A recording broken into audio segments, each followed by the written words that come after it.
প্রিয় নারায়ণগঞ্জ, আজ আমরা দেখব নারায়ণগঞ্জের বিভিন্ন স্থানের মণ্ডপের সৌন্দর্য। উকিলপাড়া, সাহাপাড়া এগুলি অন্যতম।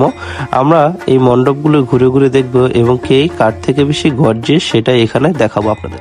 গলাচিপা মণ্ডপ নারায়ণগঞ্জের মধ্যে অনেক বেশি ঐতিহ্যবাহী এবং একটি জনপ্রিয় মণ্ডপ। এই মণ্ডপের সৌন্দর্য আপনারা সবাই দেখতে পাচ্ছেন। অসাধারণ কারুকার্য ফুটিয়ে তোলা হয়েছে এই গলাচিপা মণ্ডপকে। এখন আমরা দেখবো আমলাপাড়া স্বর্ণবটি পূজা মণ্ডপের সাজানো গোছানো অবস্থা। আমলাপাড়া মণ্ডপ নারায়ণগঞ্জের মধ্যে অন্যতম এবং খুব বিখ্যাত একটি মণ্ডপ। এখানে অনেক বড় প্রতিমা নিয়ে আসা হয়। দেখতেই পাচ্ছেন এখানকার আয়োজন খুব বেশি। তখন পূজা থাকার কারণে আমরা সামনে থেকে ভিডিওগুলি নিতে পারিনি। যাই হোক, অসাধারণ এবং অনেক বেশি সুন্দর ছিল আমলাপাড়া মণ্ডপ।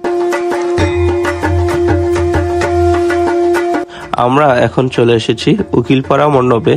অনেক ঐতিহ্যবাহী এই মণ্ডপ। দেখতেই পাচ্ছেন লাইটিংগুলি খুব ইউনিক, অনেক ইউনিক বললেই চলে। এখন আমরা ভিতরে প্রবেশ করব। এটা হলো উকিলপাড়া মণ্ডপ। উকিলপাড়ার প্রতিমা আপনারা দেখতেই পাচ্ছেন, বেশ সুন্দর, অনেক গর্জিয়াসও। তবে এখন আয়োজন বন্ধ রয়েছে নামাজের টাইম, এই কারণে। এটা হলো সনাতন পালপাড়া অথবা পুরাতন পালপাড়া মণ্ডপ। এটাও খুব সুন্দর। নামাজের কারণে এখানেও কার্যক্রম বন্ধ রয়েছে। যাই হোক, জায়গাটা খুব সুন্দর এবং প্রতিমাগুলোও খুব সুন্দর। দেখতে দেখতে চলে আসলাম নয়ামাটি মণ্ডপে। দেখতেই পাচ্ছেন লাইটিং গুলো সবার থেকে আলাদা, পরে অসাধারণ লাগছে এই লাইটিং গুলো। আমি একটু ভিডিওটা ফাস্ট করে দিচ্ছি কারণ ভিডিওটা বড় হয়ে যাবে, যার কারণে। ও মাই গড, এইখানে নয়ামাটি দেখেন সবার থেকে ইউনিক। তারা চারপাশে এমন একটি স্থাপনা তৈরি করেছে, দেখুন চারপাশ থেকে লাইটিং হচ্ছে, অসাধারণ। এক কথায় সবচেয়ে সুন্দর লেগেছে আমার এই মণ্ডপটা। সবার থেকে ইউনিক এবং সবার থেকে আলাদা এই নয়ামাটি মণ্ডপ। এক কথায় সবচেয়ে গর্জিয়াস বলা চলে। অসাধারণ লাগছে এখানকার মণ্ডপের জায়গাটা এবং মণ্ডপের লাইটিংটা। চলে আসলাম টানবাজার মণ্ডপে। এখানকার মণ্ডপের গেটটাই অসাধারণ, নারী পুরুষ আলাদা সবার মতোই। চলুন প্রবেশ করি টানবাজার মণ্ডপে। অসাধারণ, এখানে খুব সুন্দর লেগেছে। তবে এখানকার মণ্ডপের উপরের দিকটা বা এখানকার কারুকার্যগুলো খুব অন্য স্টাইলের। ওপরে দেখতে পাচ্ছেন কুলা, মাছ ধরার যে বেতের জালগুলো বলা হয় ওগুলি, তার মাটির কলসি এগুলি রয়েছে। এক কথা ওপরটা অসাধারণ ছিল। দেখতে পাচ্ছেন সবাই অনেক বেশি ছবি তুলছে। এটার লাইটিং এর কারণটাও অনেক সুন্দর, লাইটিংটা অনেক সুন্দর করা আছে। তবে এটাও খুব ইউনিক ছিল টানবাজার মণ্ডপ। এক কথায় অসাধারণ এবং অনেক বেশি সুন্দর এই মণ্ডপ। চলে আসলাম সাহাপাড়া পূজা মণ্ডপে, বড়লোকদের এলাকা। চলুন দেখে আসি। Lighting average quality. সাহাপাড়া অনেক সুন্দর এবং নাম করা। তবে এখানে এসে ঢাকাঢাকি করে নিরাশ হলাম। এখানকার প্রতিমা সুন্দর, তবে লাইটিংগুলো অতটুকু সুন্দর নয়। আমার ভালো লেগেছে, তারপর অনেকটা সাদামাটা ভাবে তারা তৈরি করেছে। যাই হোক, অনেক সুন্দর এখানকার প্রতিমাগুলো।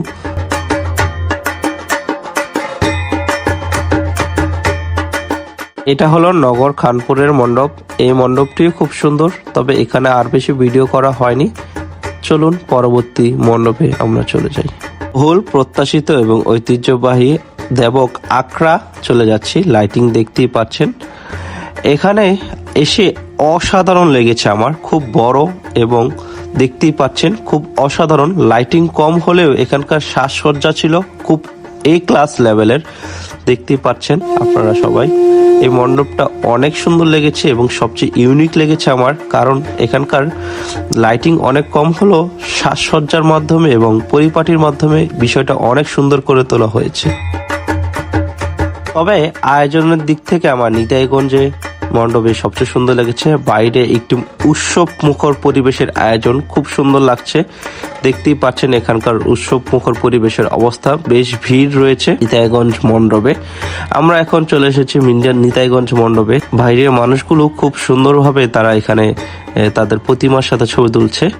এখানে কিছু মানুষ প্রার্থনা করছে নিতাইগঞ্জ মণ্ডপের ভিতরে, দেখতেই পাচ্ছেন। খুব অসাধারণ লেগেছে এখানেও। তবে প্রতিমাগুলো বেশ ছোট, আর একটু বড় হলে অনেক ভালো লাগতো। সর্বশেষ চলে আসলাম দেবক নতুন পালপাড়া পূজা মণ্ডপে। লাইটিং দেখতেই পাচ্ছেন আপনারা, ভিতরে প্রবেশ করার পর আরো সুন্দর লাগছে, তবে ভিডিওতে অতটা বেশি বোঝা যাচ্ছে না। এটাও খুব সুন্দর ছিল এই মণ্ডপটা। এক কথায় এখানেও বলা চলবে অসাধারণ, আমেজিং এবং অসাম। দেখতেই পাচ্ছেন লাইটের আহাজারি সুন্দর, মানুষ বেশি আনন্দ করছে এখানে। দেখতেই পাচ্ছেন সবাই অনেক বেশি ছবি তুলছে। এক কথায় অসাধারণ বলা চলে এই পূজা মণ্ডপ নতুন পালপাড়া। সবাইকে অনেক বেশি ধন্যবাদ এই ভিডিওটি শেষ পর্যন্ত দেখার জন্য। সবাই জানাবেন কার কাছে কোন মণ্ডপটি সবচেয়ে বেশি ভালো লেগেছে। আমি অনেক নারায়ণগঞ্জের বিভিন্ন স্থান বা বিভিন্ন রিলেটেড ভিডিও মেক করি। আপনারা চাইলে আমার এই পেজটি আপনারা ফলো করে রাখতে পারবেন নারায়ণগঞ্জের অন্যান্য ভিডিও দেখার জন্য। তাহলে আমরা এখানেই আমাদের ভিডিও শেষ করছি। ধন্যবাদ সবাইকে। আসসালামু আলাইকুম।